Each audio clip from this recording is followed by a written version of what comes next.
Olá, estudante, seja bem-vindo.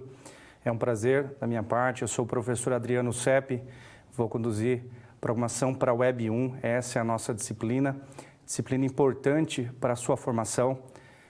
Plataforma web, plataforma mobile são aquelas que mais têm ascendência hoje no mercado e meu objetivo é esclarecer alguns pontos que são importantes, tanto na sua formação acadêmica quanto na sua formação profissional. Deixa eu só me apresentar. Eu sou especialista em desenvolvimento web, sou graduado em processamento de dados e atuo como arquiteto de software. No momento, eu estou trabalhando num projeto usando plataforma web, usando duas tecnologias, uma chamada Angular e uma outra chamada ASP.NET Core. Então, se você tiver talvez uma experiência nessa área, fique à vontade em compartilhar. O nosso objetivo é compreender quais são as principais tecnologias que dão aí o alicerce para desenvolvimento para a web. Como eu falei, desenvolvimento para a web é o que nós temos hoje de maior demanda. Dificilmente você vai conseguir trabalhar numa empresa que tem desenvolvimento desktop. Para dispositivos móveis é muito comum você achar hoje no mercado oportunidades, mas possivelmente você vai interagir com a plataforma web de alguma forma, porque os dispositivos móveis eles se comunicam com os servidores de dados através do protocolo HTTP. Essa é uma das formas de implementação e é tão comum. Tá? Então, é bem comum você ter a necessidade, atuando hoje no mercado, de compreender as tecnologias e tudo aquilo que alicerça a plataforma web. E o meu objetivo é esclarecer esses pontos com você. Quais são as competências dessa unidade? Evolução da internet e tecnologia. Então, meu objetivo e durante a trajetória dessa aula é colocar alguns pontos que são importantes. Você já teve uma introdução ali sobre linguagem de marcação, linguagem de estilização, e eu quero naturalmente acrescentar conceitos e trazer para dentro de um contexto onde no final dessa disciplina você vai conseguir compreender toda a esquemática entre o aplicativo desktop, o aplicativo cliente e o aplicativo servidor e como eles interagem, né? Esse é o nosso objetivo e eu gostaria de pontuar no quadro, por favor. Então, o que nós temos como conteúdo dessa aula? A infraestrutura de conectividade, quer dizer, o que eu tenho como no aspecto físico, né? A infraestrutura de tecnologia web, o que eu tenho como tecnologia e a evolução dela para que a gente pudesse chegar hoje a ter a internet que nós temos. E quando eu falo de internet, eu não estou falando só de velocidade, né? Então, quando a gente compara, professor, hoje eu tenho acesso a uma tecnologia, a um provedor de internet com fibra ótica.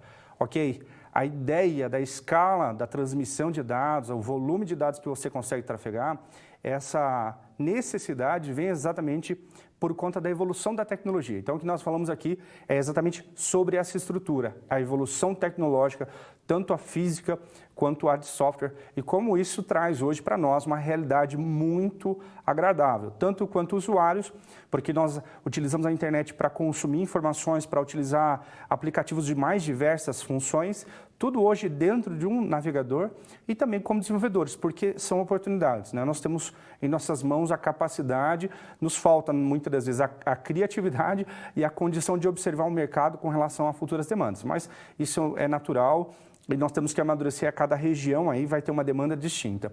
Ao quadro, por favor. Então, nós vamos falar também sobre linguagem de marcação HTML, você já teve uma visão sobre isso, falar sobre uma situação problema, trazer um caso real e tentar desenvolver com você. Depois nós abordamos trabalhando com formulários, que é um meio que nós temos para interagir do cliente com o servidor. Falamos também sobre a estilização de documentos HTML, como que nós criamos um aspecto agradável aos nossos documentos, como é que nós criamos vida para este documento, ao ponto de termos aplicações extremamente elegantes e bem fáceis de serem utilizadas, né, com o que a gente chama de experiência do usuário extremamente agradável. Ao quadro, para pontuar o último ponto, falamos ao final sobre seletores, incorporação e o framework front-end, que eu vou trazer uma tecnologia que nos ajuda, e a situação, problema número 2, aí, tentar trazer também uma situação real e tentar desenvolver alguma coisa aqui para evidenciar essas necessidades, como nós conseguimos, usando essas tecnologias que nós estamos combinando, como é que nós conseguimos atender às nossas demandas, tá? Eu fecho aqui esse momento de introdução.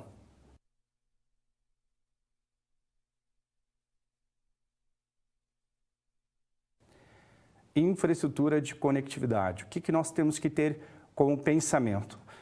não somente a tecnologia tem que evoluir, mas o meio para trafegar, para distribuir a tecnologia, ela também evoluiu, né? Então, a conectividade, que é uma palavra muito importante nos dias atuais, é onde você entende a real possibilidade que você tem hoje. Milhões e milhões de usuários com um smartphone conectados. Então, nós temos um computador ali com capacidade considerável e, além do mais, conectados à internet, conectados a uma rede mundial de computadores. Então, essas possibilidades são bem grandes. Vamos ao quadro. Então, o que nós temos que destacar? O crescimento das redes de computadores. A partir de 1970, a comunicação de computadores passou a ser um importante item relacionado à infraestrutura. Ok? Sem infraestrutura, nós não conseguimos atingir os nossos usuários. A conectividade trouxe vantagens para as empresas e sociedade de modo geral, assim como para aplicações. Quais são os tipos de aplicações que nós temos? Aquelas que rodam exclusivamente no computador, as que rodam em rede, as que têm processamento distribuído e ainda o advento aí da computação nas nuvens, tá? A rede mundial de computadores, falando um pouco da internet, a internet se apresenta como um sistema de comunicação que até podemos observá-la como algo simples. Devemos imaginá-la como uma rede que interliga computadores do mundo todo.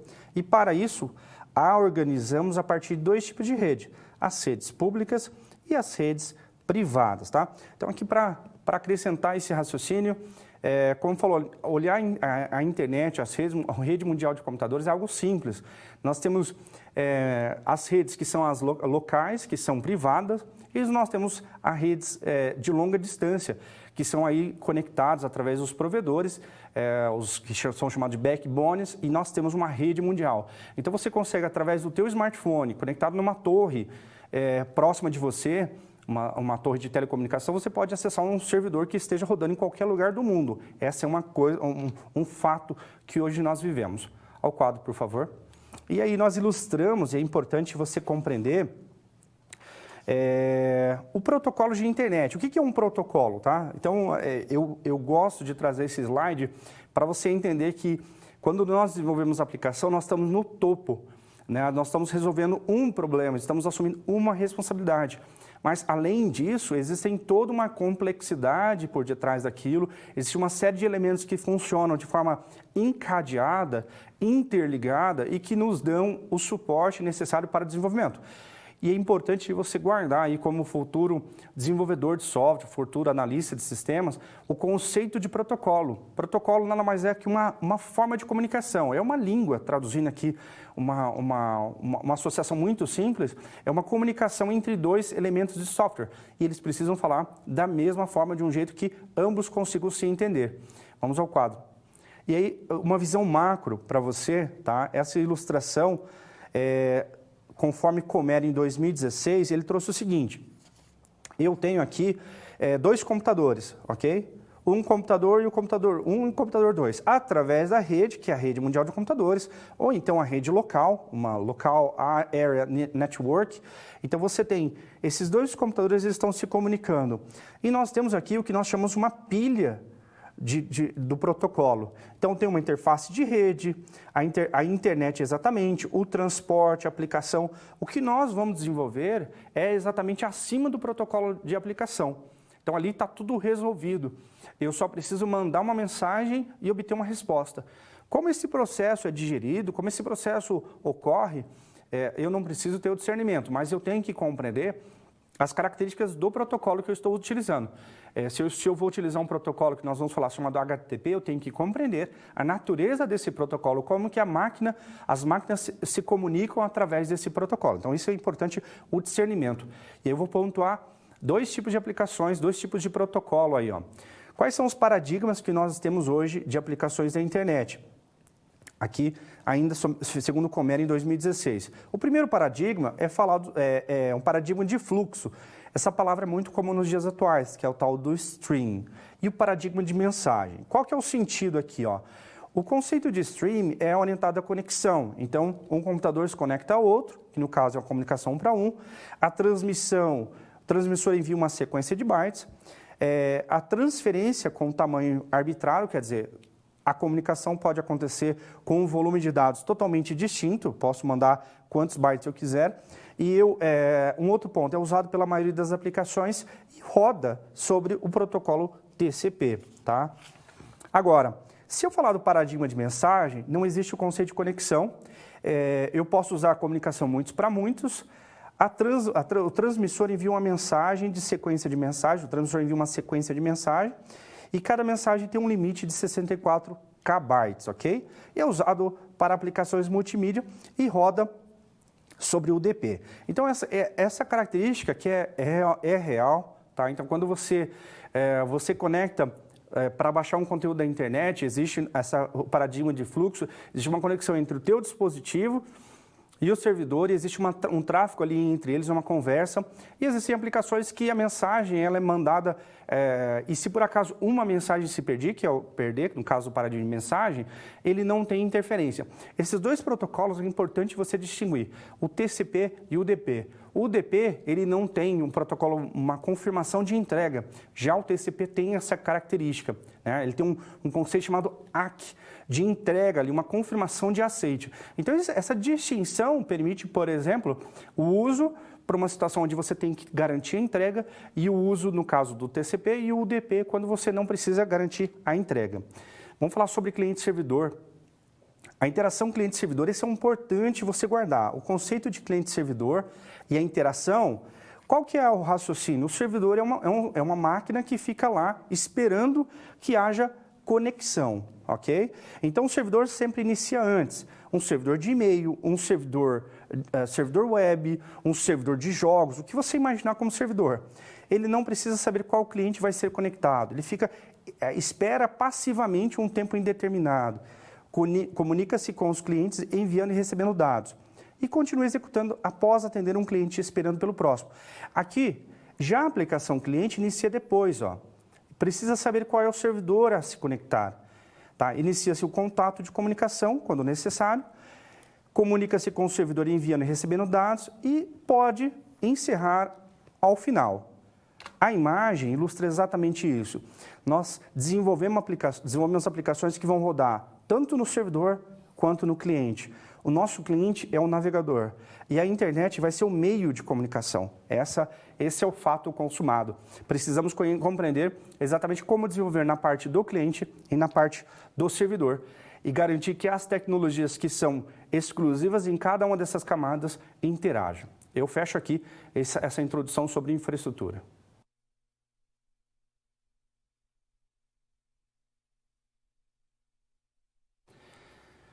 Infraestrutura de tecnologias da web. Então aqui, nosso objetivo é compreender quais são algumas tecnologias que nos dão suporte para o desenvolvimento web. Não são exclusivas, mas aqui nós podemos dizer que são padrões hoje no mercado de tecnologia. Então vamos pontuar, vamos ao quadro.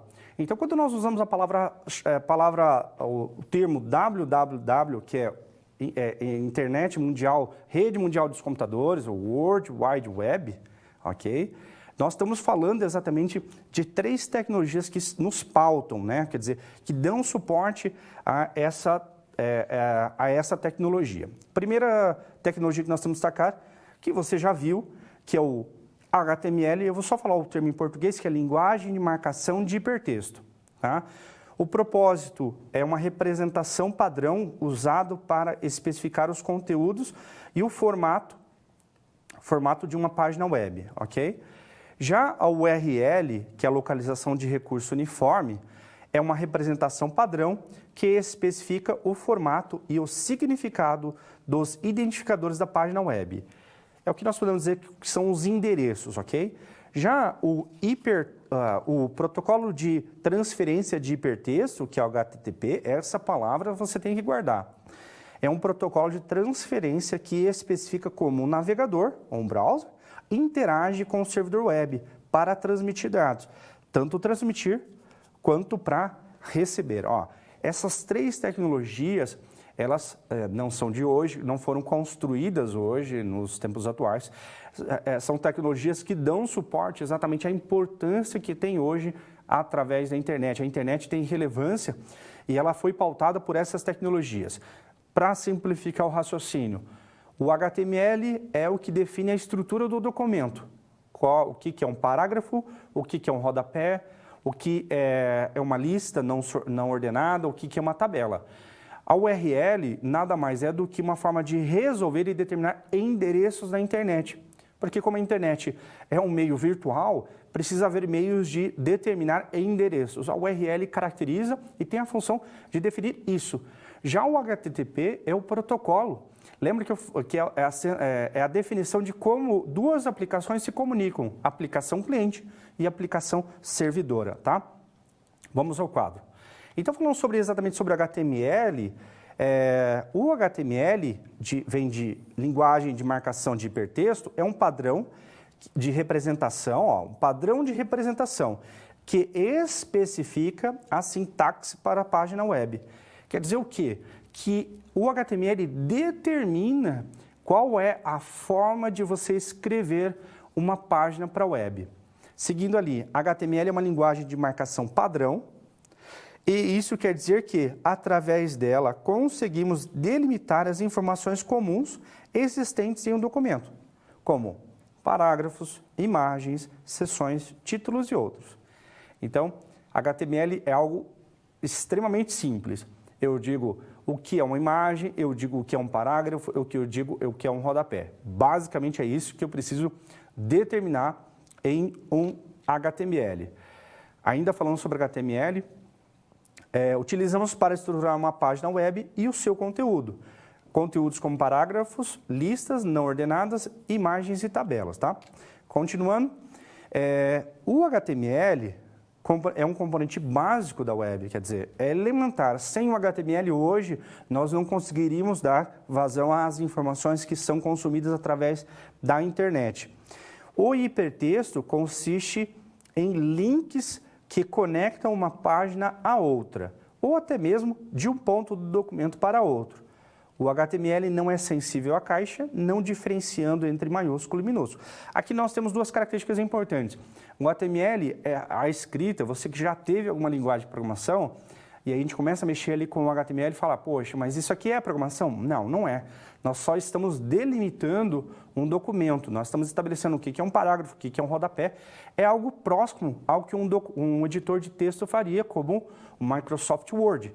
Só que a diferença que o Microsoft Word utiliza aquele conceito de o que você vê é o que você tem. Então, você vê um parágrafo, você quer colocar ele em negrito, você marca ele e coloca em negrito. Já o HTML não. Ele assume que você vai escrevê-lo de forma a descrever as características que o navegador vai apresentar. Então, um ponto importante que é a linguagem de marcação de hipertexto. O que consiste o hipertexto? É a ideia de que você tem textos com mais de uma função. Ele não somente tem a função de apresentar a informação, representar algo para quem está acessando aquele documento, mas também com uma função a mais. No caso dos nossos hipertextos, do HTML, servem para navegação. Então, uma das coisas que criaram uma facilidade muito grande na utilização dessa tecnologia. Só para fazer uma analogia, quando você usa um documento como PDF, você abre um livro com 1000 páginas. O editor do PDF carrega essas 1000 páginas para você, mesmo que você vá ler somente uma página. Já um documento HTML, ele pode ser estruturado para que essas 1000 páginas sejam divididas em 1000 pedaços de documentos distintos. E quando você carrega apenas uma página. E quando você quer para a próxima, você acessa um link com um hipertexto. Isso é legal, essa possibilidade garante, por exemplo, que dispositivos com baixa capacidade computacional consigam apresentar documentos com grande complexidade, tá? Falando sobre a URL, que são localizadores uniformes de recursos e hiperlinks, para suportar o processo de navegação e acesso a recursos dispostos na web, o Uniform Resource Locator, a URL, especifica uma forma para que isso aconteça. A forma geral da URL pode ser expressa através do seguinte padrão. Isso que nós temos segundo o Comer em 2016. O que eu tenho? Eu tenho na primeira parte o protocolo, que é exatamente qual é a regra de comunicação entre duas máquinas. Segundo, qual é o endereço do meu computador. Terceiro, qual é a porta que esse computador vai estar esperando essa comunicação. Esse computador, no caso, é o servidor. Qual é a localização desse recurso e caso eu queira transmitir um parâmetro, eu ainda consigo. Essa definição aqui de link, de URL, permite basicamente acessar qualquer conteúdo. O último ponto, ao quadro, nós temos ainda o protocolo HTTP, que para interagir com o servidor web, o navegador pode utilizar vários protocolos, mas o HTTP, sem sombra de dúvidas, é o mais comum. E ele pode ser utilizado, por ser mais utilizado. Quais são os métodos de requisição? Get, head, post e put. O que você precisa entender agora nesse momento? Que quando existe a comunicação entre duas máquinas usando o protocolo HTTP, existe um verbo que diz o que deseja. Então, o cliente diz ao servidor o que ele quer, obter uma informação, transmitir uma informação e assim por diante. Isso tudo delimitado a partir do protocolo HTTP. Aqui, ensejo, aqui fortalece o raciocínio de que o protocolo delimita como a comunicação vai acontecer, ok? A gente fecha nesse ponto aqui de introdução à tecnologia web.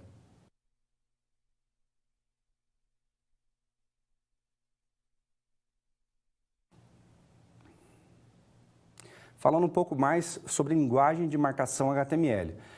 Então, nós precisamos compreender que a linguagem de marcação HTML nada mais é do que uma forma de delimitar os dados para que o navegador, que é o agente, chamado de agente cliente, alguns autores chamam de agente cliente, ele é responsável por ler o documento e transformar isso em algo visível. Então, vamos guardar uma palavrinha chamada renderização.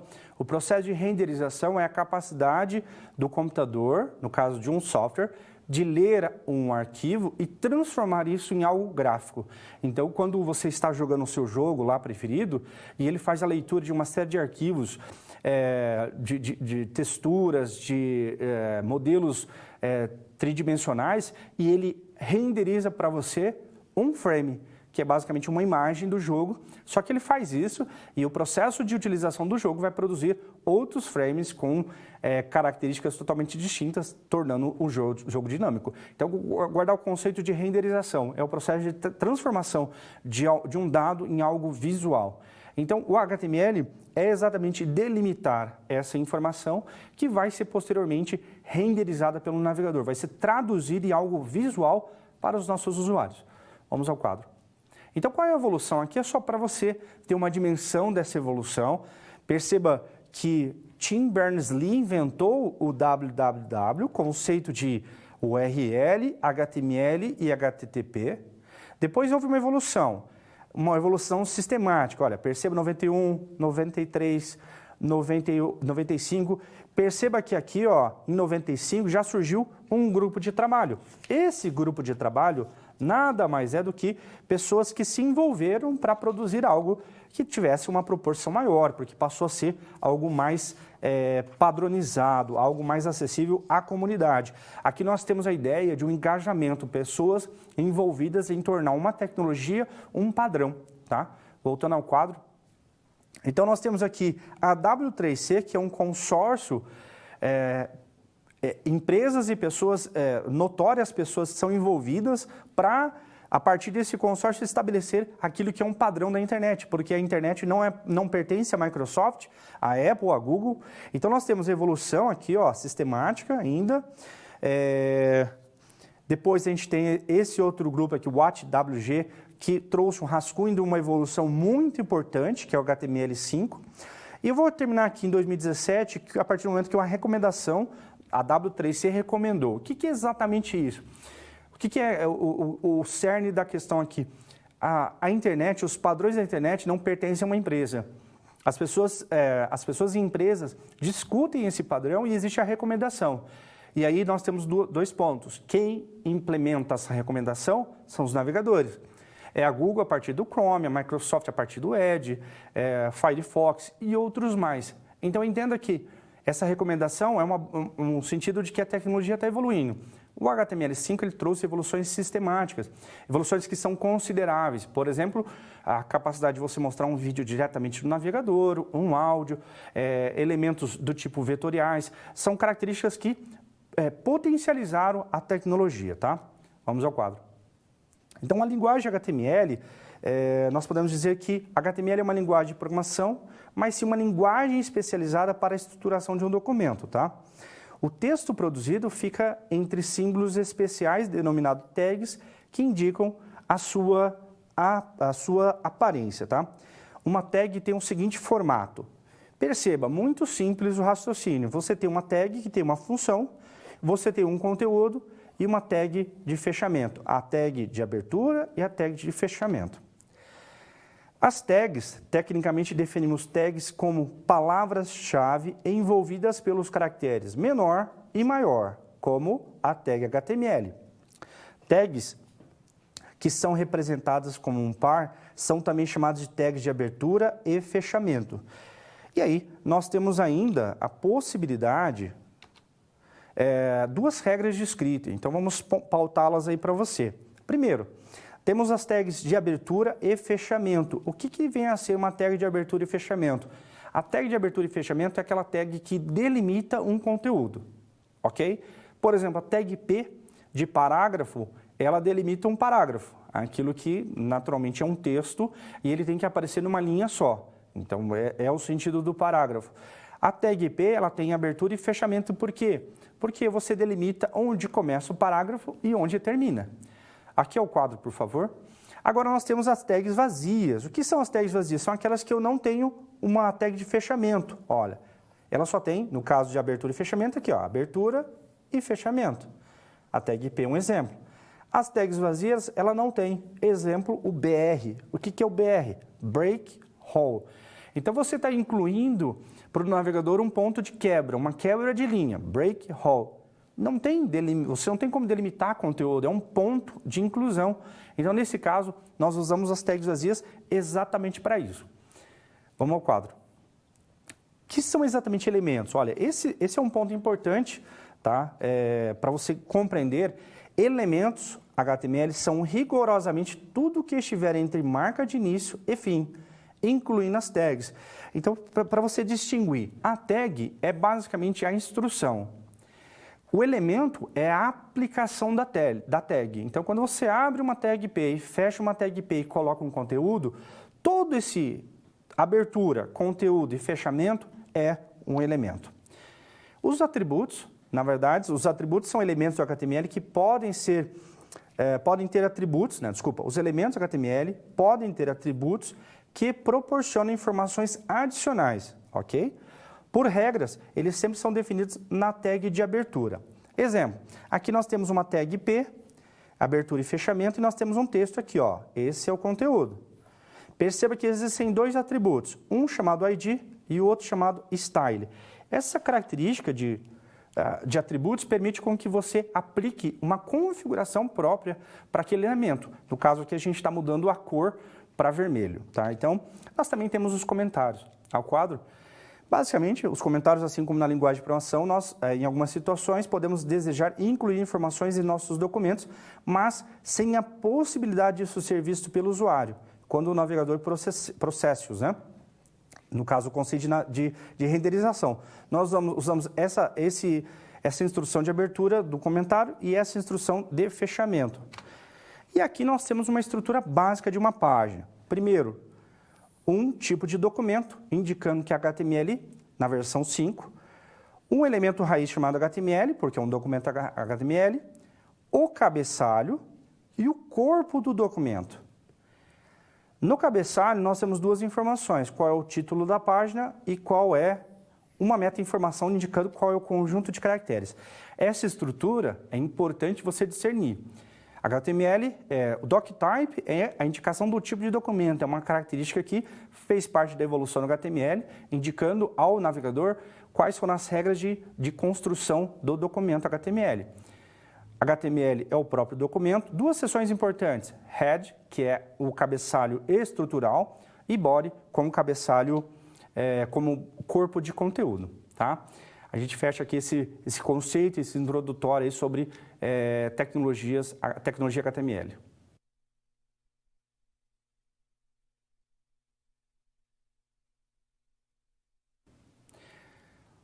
Vamos construir o meu currículo online. Então, eu vou agora partir aqui para o meu computador, vou tentar mostrar qual foi a minha lógica de desenvolvimento, tá?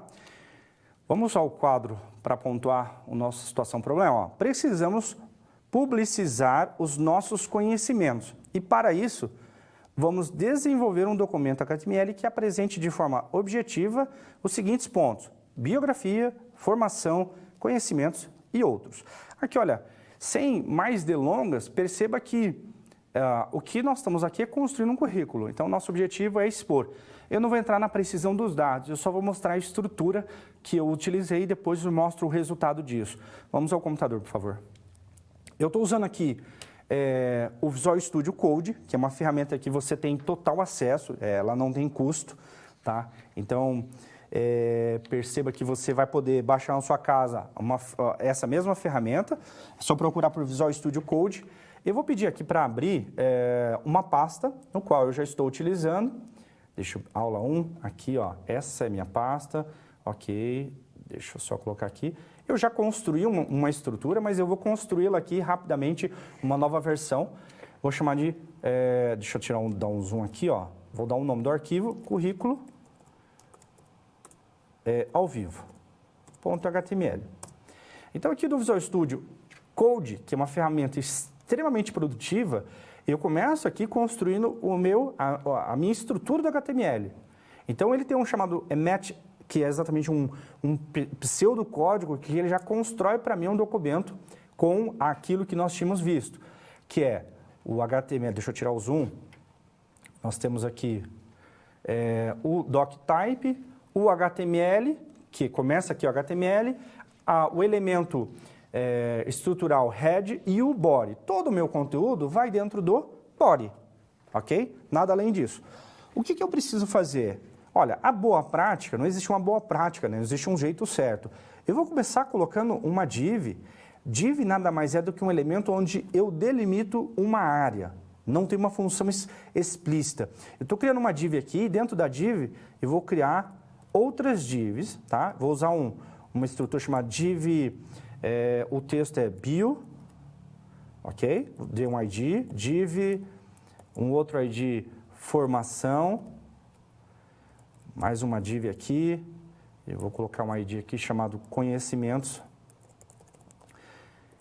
mais uma div, eu estou criando aqui, perceba, uma estrutura separada em blocos. Esses blocos não são visíveis ao nosso usuário, servem exclusivamente para eu poder estruturar. E outros? Perceba que já tem o suficiente. Cada div, ó, na minha bio, eu ainda vou colocar uma outra div que é o head, ou header, que é como se fosse o meu cabeçalho. Aqui eu vou colocar o meu nome, Adriano Sepp, e aqui eu colocaria uma imagem, né, com uma foto minha. Biografia. Aqui eu colocaria um H2, porque perceba que H1, H2, você já viu a utilização desses elementos, eles servem e faz parte do seu livro base, basicamente são cabeçalhos de texto. Então eu vou colocar aqui, vamos fazer um pelo menos, porque às vezes a gente quer fazer todos e não dá. Então, biografia. E eu colocaria aqui parágrafo. Olá, meu nome, eu sou o professor Adriano Sepp, Parari, Paraná. Como eu quero fazer um teste, eu vou usar um recurso muito interessante, que é usar uma palavrinha chamada lorem, quer dizer, ele gera um código randômico para mim, não é um código randômico, mas ele gera um código para eu poder ver minha página. Olha que interessante. Eu estou estruturando, não existe certo, mas por que o raciocínio aqui de construir divisões? É a forma como nós pensamos. Eu começo pensando, olha, primeiro eu vou ter biografia, depois eu vou ter conhecimentos gerais, experiências, formações e assim por diante. E depois a mágica vai acontecer, quer dizer, aquilo que eu desejo vai acontecer a partir do momento que eu começar a colocar os meus dados, quer dizer, a minha biografia, a minha formação, os meus conhecimentos gerais, conhecimentos e tudo mais, e depois usar o conceito de estilização. Então eu vou mostrar aquilo que eu fiz. Vamos para o computador. Aqui, ó, se eu pedir um recurso muito interessante que tem no Visual Studio Code, é a possibilidade de você ter um servidor embutido, que é o Live Server. É uma extensão, eu vou depois tentar mostrar na próxima interação, eu vou mostrar exatamente esse recurso. Eu vou pedir para abrir no navegador, ele vai startar um serviço e vai colocar aqui, ó, Olha, não ajudou muito, professor, está feio essa página. Ok? Porque o HTML tem essa função. A função do HTML é estruturar. Nada além disso. Na medida que eu for colocando outros conteúdos, eu vou colocar aqui um H2, formação, que é um cabeçalho 2, cabeçalho 1 é o meu nome, cabeçalho 2 é biografia, formação e assim por diante. Vou colocar um parágrafo aqui com um lorem, e quando eu salvo, ele automaticamente já reflete aqui para mim. Agora, vamos ver o que eu tinha desenvolvido, que é o meu... Eu usei o conceito de estilização, que é uma coisa que nós vamos estar vendo na sequência. Vou só pedir para visualizar esse arquivo lá no servidor, ó. Eu já tenho, essa não é minha foto, tá? Aqui eu tenho a mesma estrutura, vamos usar aquilo que eu desenvolvi. Eu tenho aqui o meu body, conteúdo, eu só dei outros nomes. Classe top, com nome e uma imagem, uma div com a biografia, com a formação, com conhecimentos adquiridos e assim por diante. Só que ficou um pouquinho melhor. Por quê? Porque eu fui lá e usei a estilização. Até seria melhor, quer ver? Esse ponto que é importante você entender. O HTML é só estrutura. Vamos mudar, ó. Eu acho que está um pouco ruim, eu quero que tenha mais distância do texto para o limite aqui visível, essa borda. Então eu vou vir aqui, ó, só por comentário, e vou aumentar no meu conteúdo da minha div, eu vou aumentar o padding aqui para 10 e salvei. Opa, eu acho que agora está melhor. Perceba que essa visão, esse conceito do HTML é só estruturar. As habilidades que nós aplicamos ali para deixar estruturado, para deixar mais visível, mais agradável aos nossos olhos, é somente regra CSS, que é uma coisa que nós vamos estar vendo ainda. Mas entenda que o HTML é somente aquilo. Você tem que conhecer a tag e conseguir aplicar. Tag de abertura, tag de fechamento, conteúdo. E o que vai distinguir, vai determinar o teu conhecimento é o número de tags que você conhece, o número de tags que você já usou. Mas não sai estudando ao extremo, assim, vou estudar todas as tags porque você não utiliza. Começa utilizando aquelas que é mais comum, tabela, lista não ordenada, listas ordenadas e outros mais, tá? Então esse é o objetivo dessa situação problema. Nós criamos aqui um mini currículo, ok? Eu fecho agora esse momento da situação problema.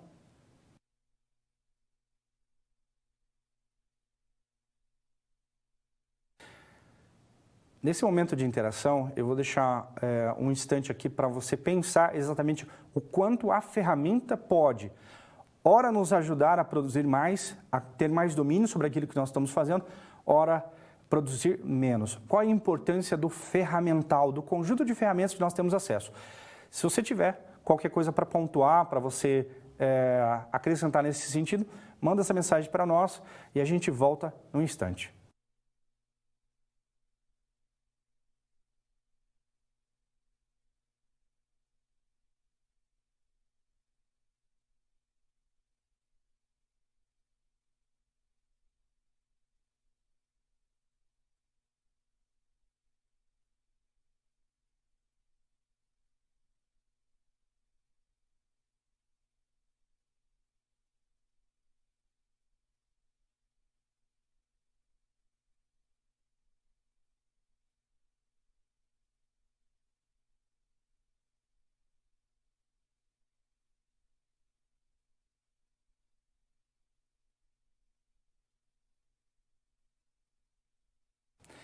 Olha, o ferramental é importante. Eu vou aqui para o meu computador mostrar o que eu fiz para tornar o meu Visual Studio Code mais eficiente para a minha tarefa de construção de HTML. Vamos ao computador. Então, o Visual Studio Code, você baixa ele na internet aqui, ó. Se você pegar aqui Visual Studio Code, opa, deixa eu só tirar esse aqui porque o Google me ajudou. Fez o download, não tem erro. Você escolhe o sistema operacional e baixa. Agora, o Visual Studio Code, ele tem o conceito de extensão. Então, o que é importante? Você tem extensões, são meios de você acrescentar algumas habilidades ao Visual Studio Code. Então, é importante você instalá-lo e depois procurar algumas extensões que são próprias para a linguagem que você está usando. Procure sempre Visual Studio Code HTML ou Visual Studio CSS. Isso vai te ajudar exatamente a você achar as extensões que são mais importantes aí para a sua atividade. O ferramental vai te ajudar exatamente a você conseguir entregar com mais qualidade em um tempo menor. Então, quanto melhor for ele, mais eficiente vai ficar o seu trabalho e a entrega, com certeza, ela vai ser melhor. Esse momento de interação a gente fecha aqui.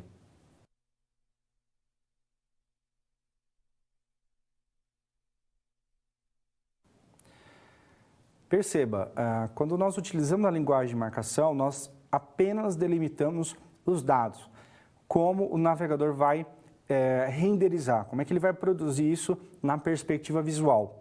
Vale além disso, a gente precisa acrescentar a linguagem de estilização, mas é uma conversa para um outro momento. O fato é que existem meios para que nós possamos fazer com que o agente cliente, no caso o navegador, ele faça uma transmissão de dados. E isso se dá através do conceito de formulário.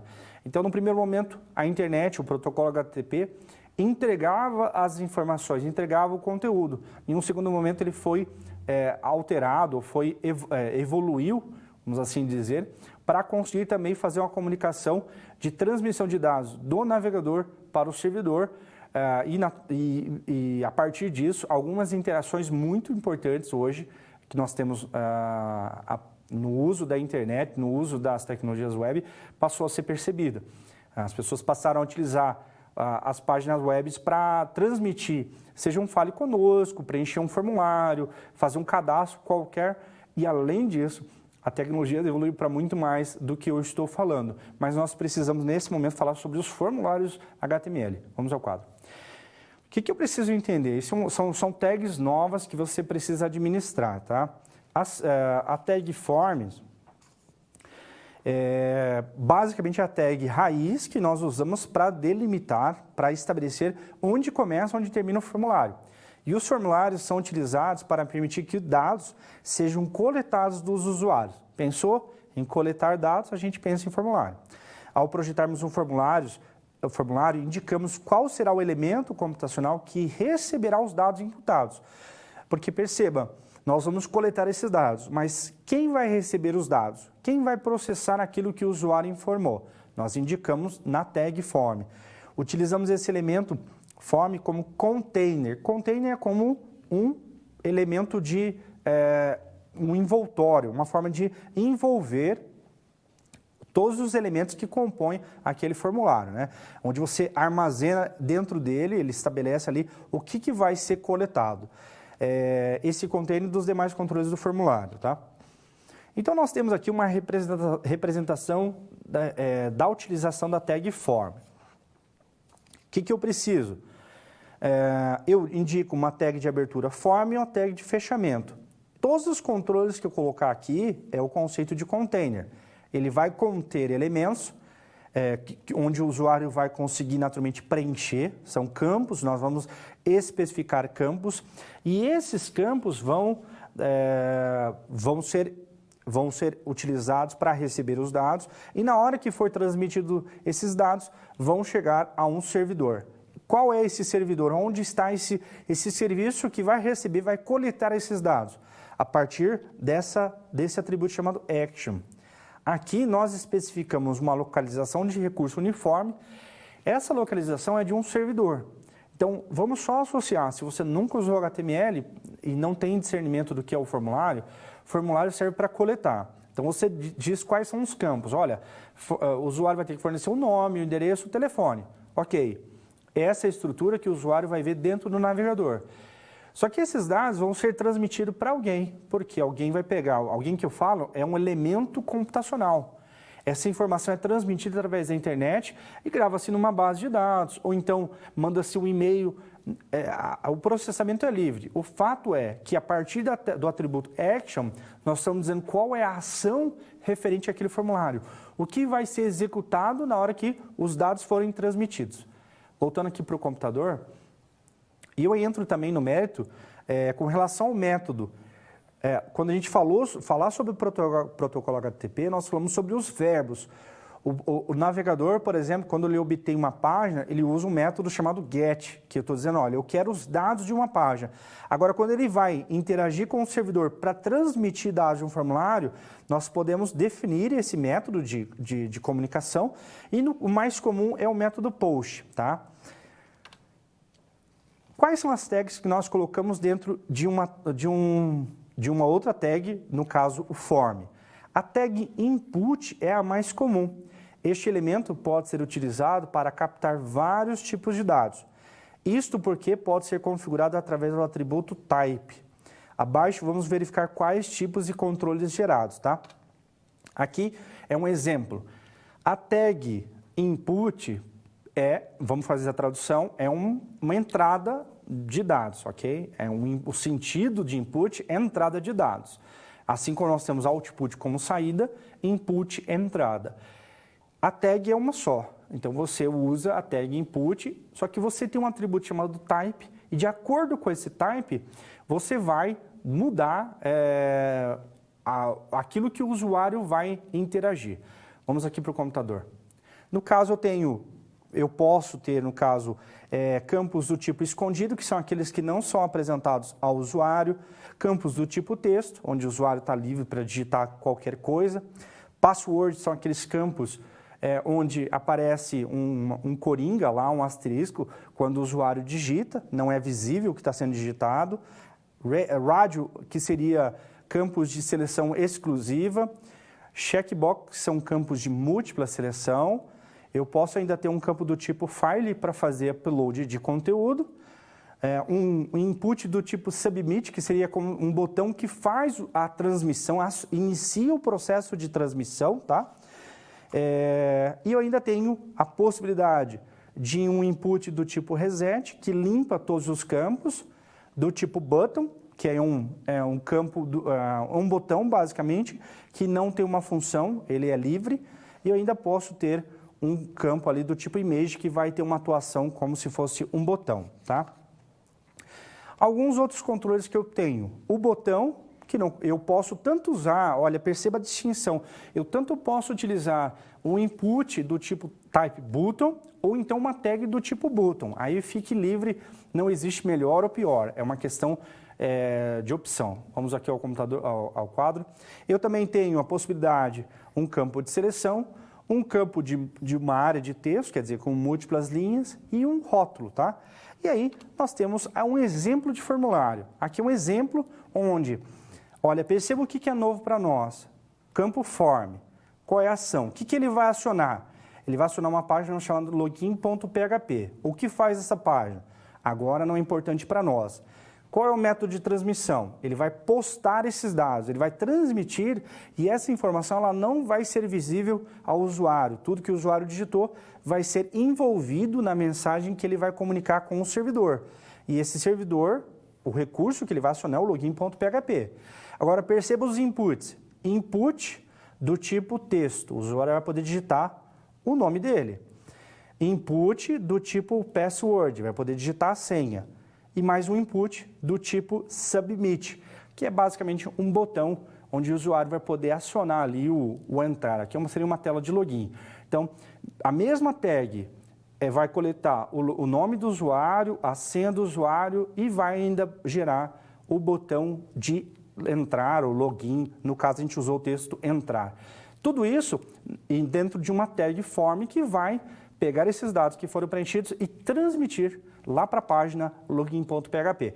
O que a página login.php vai fazer é uma conversa para um outro momento, tá? A gente fecha aqui o assunto referente a formulários HTML.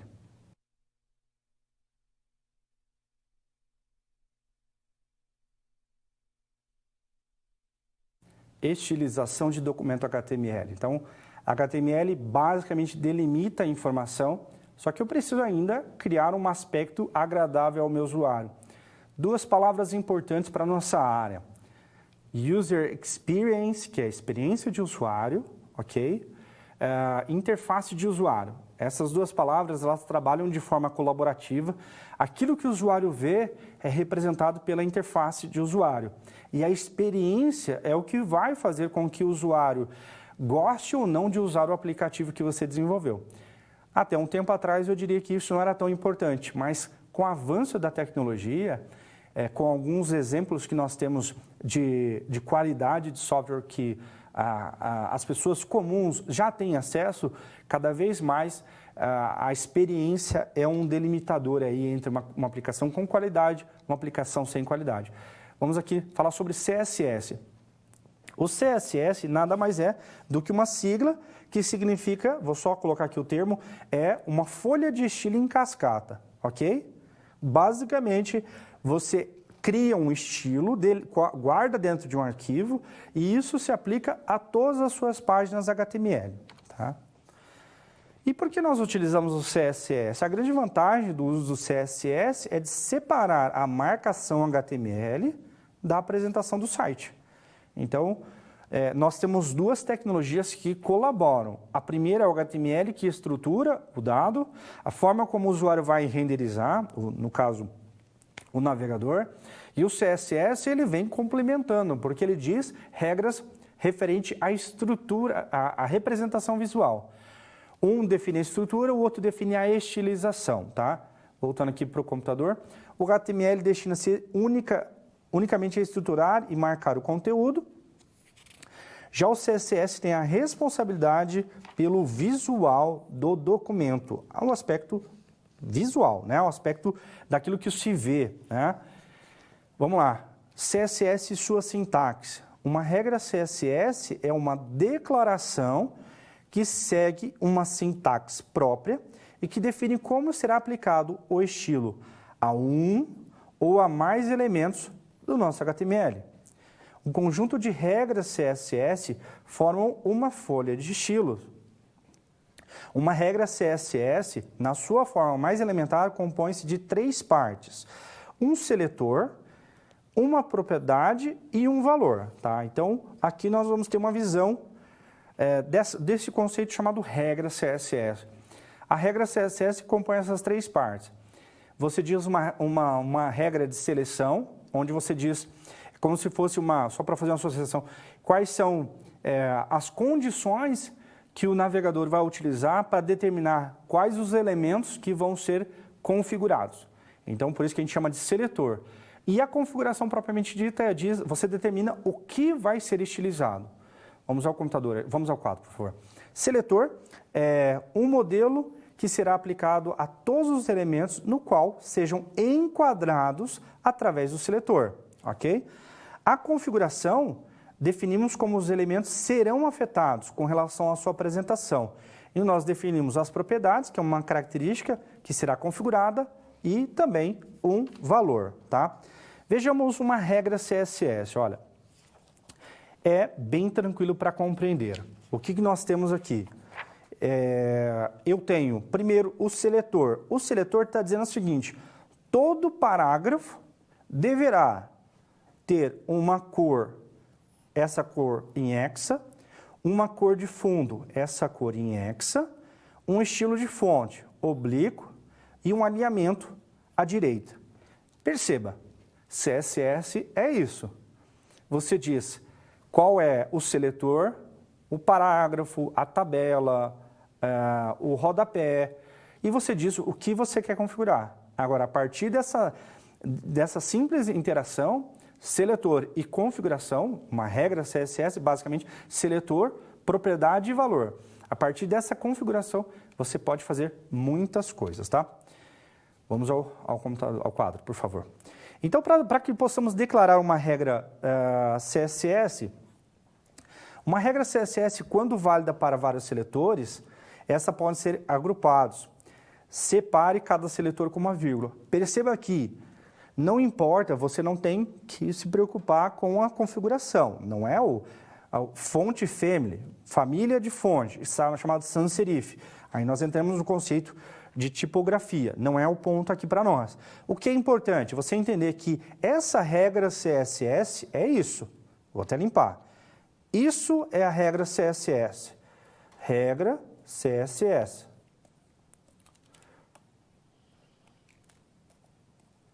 Isso aqui é o seletor. Isso aqui são as configurações. Ok? Então está dizendo, todo H1, H2 e H3 deverá ter uma fonte family configurada para sans serif e a cor esse termo bonito aqui, ó, light, gold, rod, yellow, ok? O que vem ao caso? Importante a ideia de que quando você tem múltiplas, uma mesma configuração, mas para múltiplas tags, você pode definir separando por vírgula. Eu tenho ainda os seletores de classe. O que vem a ser? Esses seletores, além dos elementos de HTML, pode criar uma classe a qual definirá regras CSS. Classes podem ser aplicadas a qualquer elemento HTML. Pode ser aplicado a estilos diferentes para o mesmo tipo de elemento HTML, usando classes diferentes para cada um deles. Olha, o que tem aqui de diferente? Quando você define uma classe CSS, você dá um nome, você usa conforme você quer. Como é que o navegador sabe que é uma classe? Porque você usa um ponto, você dá um nome e usa o ponto. Você tanto pode prefixar qual vai ser a tag, p.altera novamente, ou não, ou você pode usar livre. E aí, quando você for configurar o seu HTML, você usa o atributo class para indicar qual é a classe CSS que ele vai aplicar. Aqui nós estamos fazendo um casamento. Nós definimos uma regra CSS usando o seletor de classe, quer dizer, damos um nome, depois nós vamos lá nos elementos que devem ser configurados e configuramos o atributo class para esse mesmo nome, usando o mesmo termo que a gente usou lá na regra CSS, tá? Essa é a definição que a gente tem para o sentido ali do seletor de classe. Essa introdução aqui sobre regra CSS eu fecho por aqui.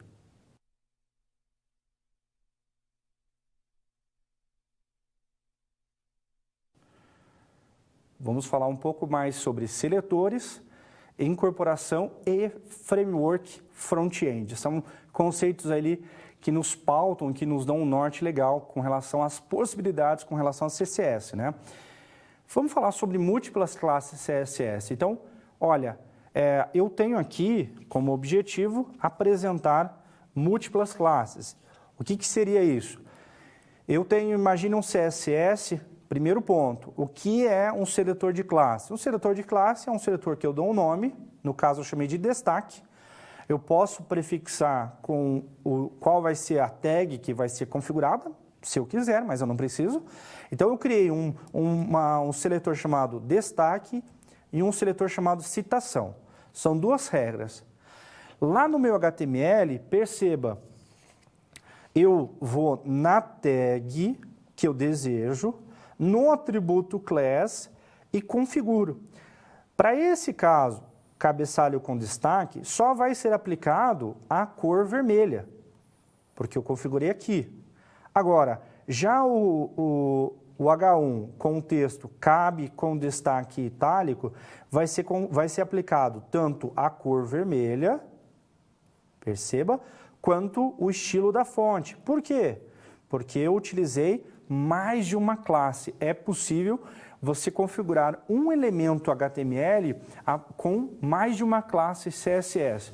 A classe, o conceito de classe para CSS é quando você consegue chegar na minúcia e dizer, ó, só esse conjunto de elementos que devem ser configurados, não todos, só estes. Se a gente usar o seletor de elemento, a tag P, H1, H2, todos vão ser configurados. A classe vem exatamente a criar um subconjunto de elementos, tá?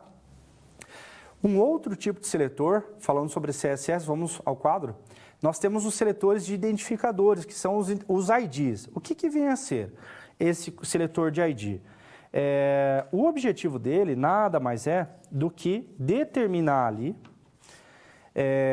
uma configuração que vai ser aplicada a somente um indivíduo. Então, vamos lá. O seletor de ID difere do seletor de classe por ser único.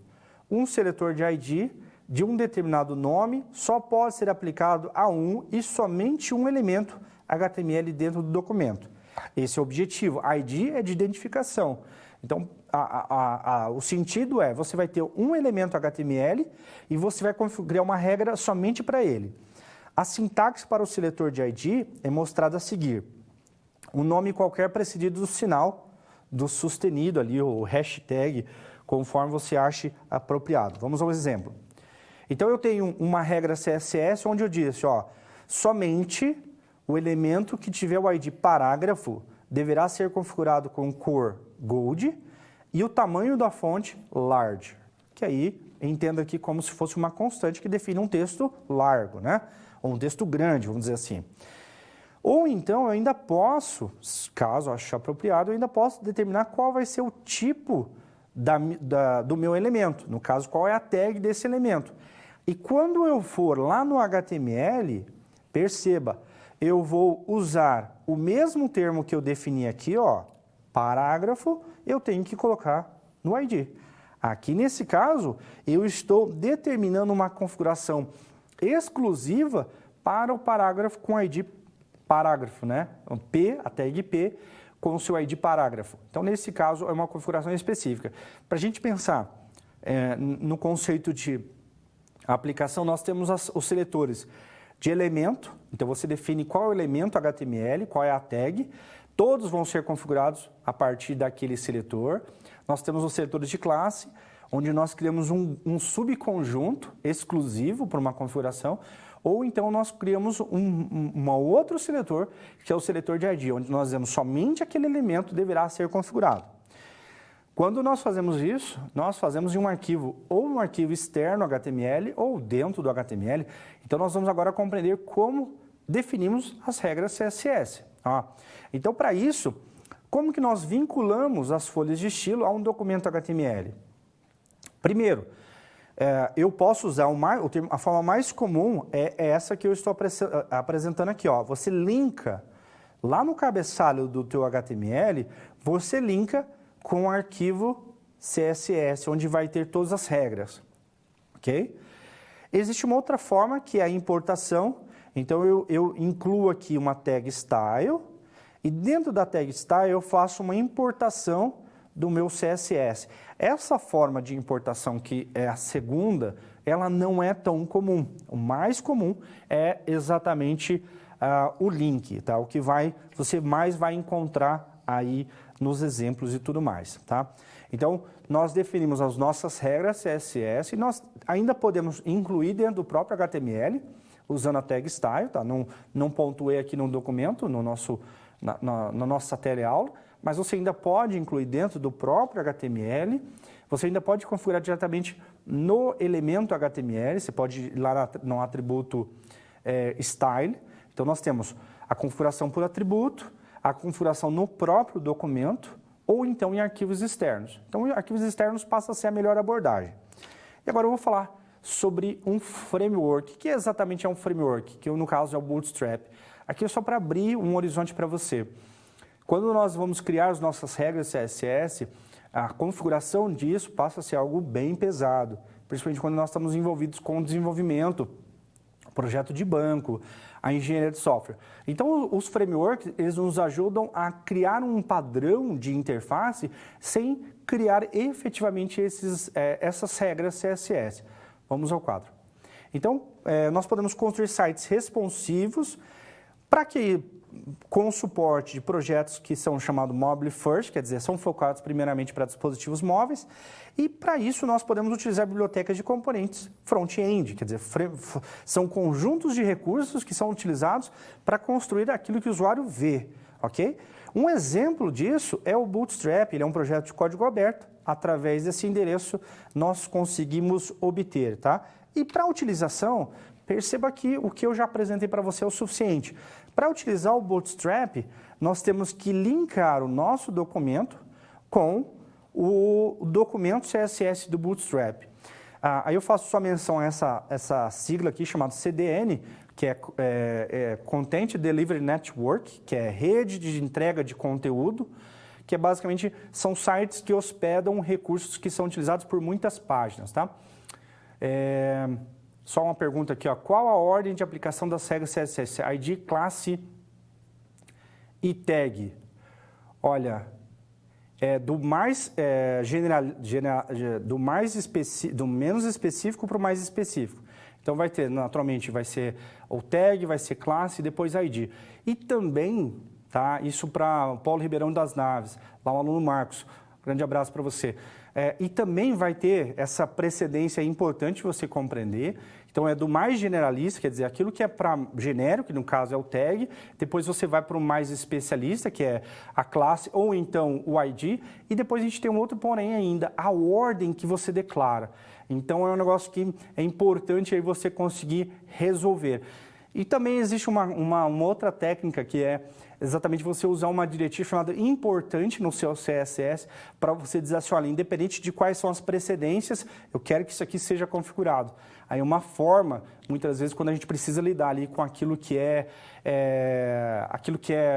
que já vem, já faz parte de algum framework que nós não temos esse domínio. Então, nós temos a precedência, a ordem de aplicação, então nós temos a ordem de declaração e ainda nós podemos ainda indicar a importância para uma regra e aí ele vai, vamos dizer assim, ele vai quebrar toda essa questão de precedência e vai aplicar a nossa regra. É muito importante, muito fácil em situações quando você não tem acesso ao framework, né? Então, você importa, você utiliza e as regras já vêm definidas e aí existem situações que você tem que pontualmente substituí-las, sobrescrevê-las, tá? Fechamos aqui esse momento referente à questão de outras regras CSS.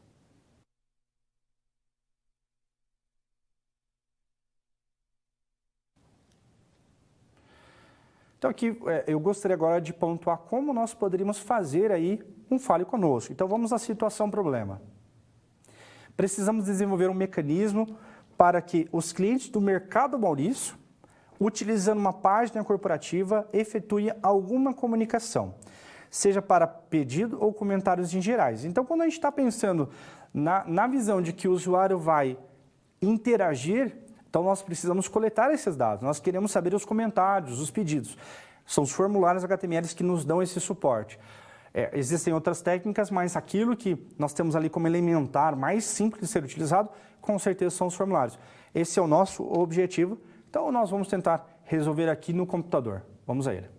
Então, aqui eu tinha só a situação, problema que nós tínhamos desenvolvido anteriormente, e eu preciso, vamos criar um novo documento aqui do lado, ó. Vou criar um Fale Conosco.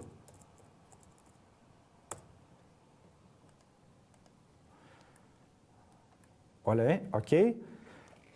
Assumindo a mesma regra, ó, vou criar um HTML, o Visual Studio Code já criou aqui para mim, o VSC já criou, então eu coloquei Fale Conosco. E aí eu vou brincar aqui um pouquinho. Primeiro, eu falei sobre Bootstrap e agora eu vou mostrar como funcionaria. Ó. Get Bootstrap é um framework. O que eu preciso? Ó, eu vou pegar, eu acessei o Get Bootstrap, ele me diz, ó, se você quiser usar, pega esse conteúdo aqui, ó, o link, copiei ele, vou incluir aqui no meu head, ó, tá aqui no head do meu HTML, ok? Deixa eu só ver certinho, ok? Ele também diz que ele tem código em JavaScript. É um assunto não pontuado ainda, mas nós precisamos dele. Eu vou incluí-lo aqui também. Ó. Tudo no cabeçalho. Isso aqui, entenda, ele tá definindo aqui que eu posso, tem outras formas de você incorporar, mas ele está me dando algumas opções. Isso aqui é para que eu consiga começar a utilizar o framework front-end Bootstrap. A partir desse momento, olha que interessante, eu vou colocar aqui o meu form. O meu form tem uma ação. Eu não tenho essa ação ainda, eu não tenho a codificação que roda do lado do servidor. Nós estamos codificando aquilo que está do lado do cliente. Então, eu não tendo, eu vou colocar assim, ó, Fale Conosco, só uma alusão, tá? Nosco.php. Qual é o método de envio? Eu vou mandar isso via post. É algo que eu não pontuo aqui exatamente essas características, mas é importante depois você procurar um pouco mais de entendimento. O que eu preciso colocar aqui? Inputs, o nome, o e-mail. Mas olha que interessante, eu vou usar a minha estrutura lá do meu Bootstrap, porque se eu colocar aqui somente o input, não vai ficar legal. Ó. Input, texto, e se eu colocar aqui, vamos imaginar um P, nome e 2 pontos, e o input, ó, só isso aqui. Na verdade, o ideal não seria assim, deixa eu colocar aqui, seria um label. Feito isso, só isso aqui, se eu pedir para olhar isso aqui dentro de um servidor, ó, open, vou pedir para visualizar no navegador. Olha, tá aqui, ele já estilizou aqui para mim. Deixa eu só colocar uma tag aqui, um div, class container. Ó, format, deixa eu só formatar meu documento, format documento, ok. Então, ok. Então ele já começa a estilizar. Aqui dentro do Visual Studio Code eu já adicionei algumas extensões que me permitem, por exemplo, fazer isso aqui, ó. Deixa eu só lembrar, Bootstrap 4, input, form input. Ó, ele já cria um pseudocódigo onde eu vou dizer, ó, e-mail. Qual é o tipo? Perceba que o próprio elemento está me dando aqui, ó, informe o e-mail.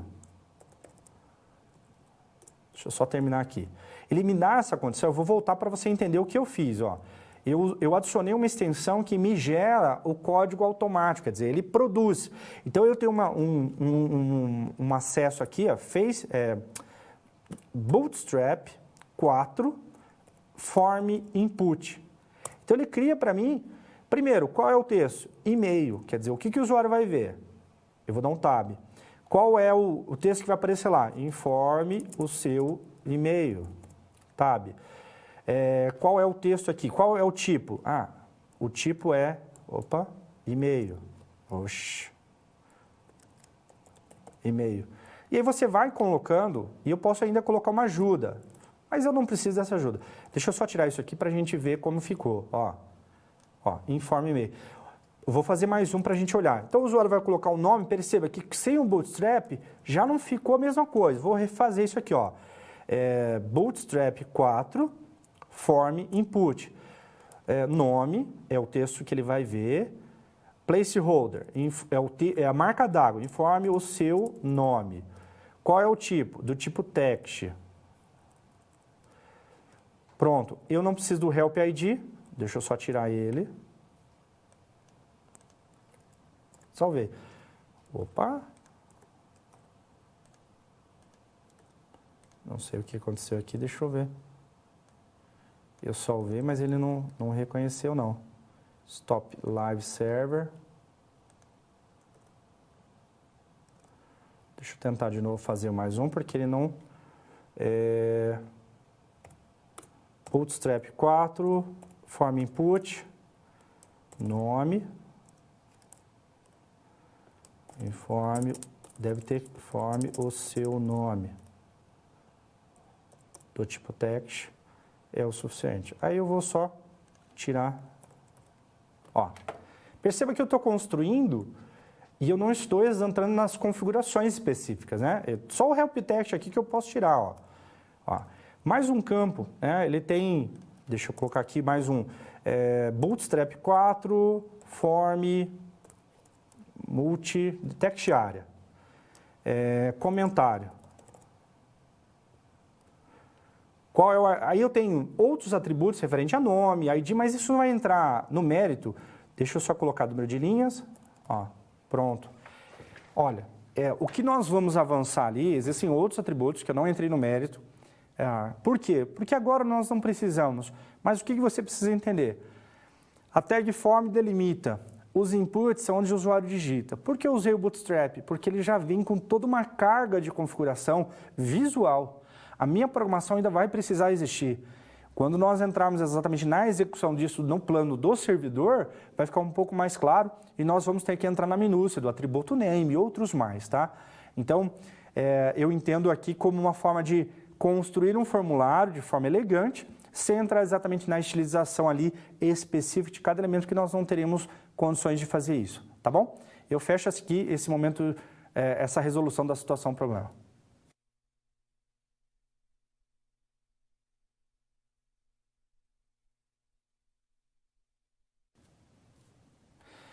Eu vou só deixar um pensamento aqui, se você quiser comentar, você fique livre.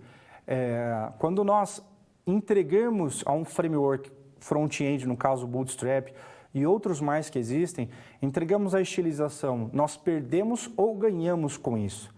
Só para você pensar, o professor não tem ainda experiência, mas tente só analisar as vantagens e as desvantagens entre você assumir uma característica visual que já vem herdada. O que eu preciso? Eu preciso, naturalmente, saber configurar as classes CSS, mas eu não entro na minúcia de como. Eu tenho vantagem ou desvantagem? A gente volta já.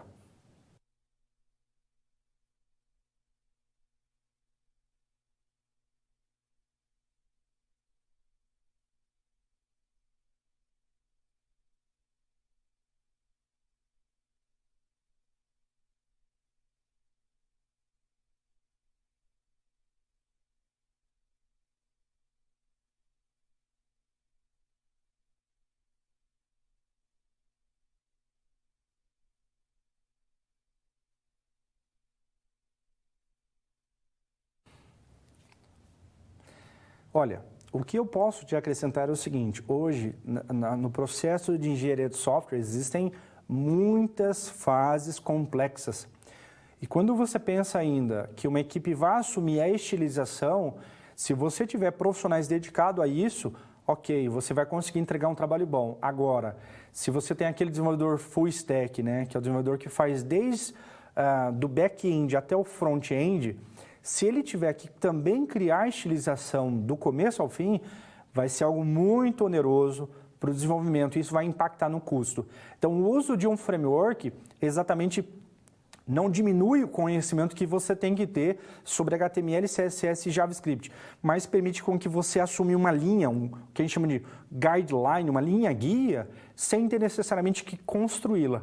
É sim uma vantagem quando a gente pensa na perspectiva de equipes mais enxutas, tá? Esse é o momento de interação, a gente fecha aqui.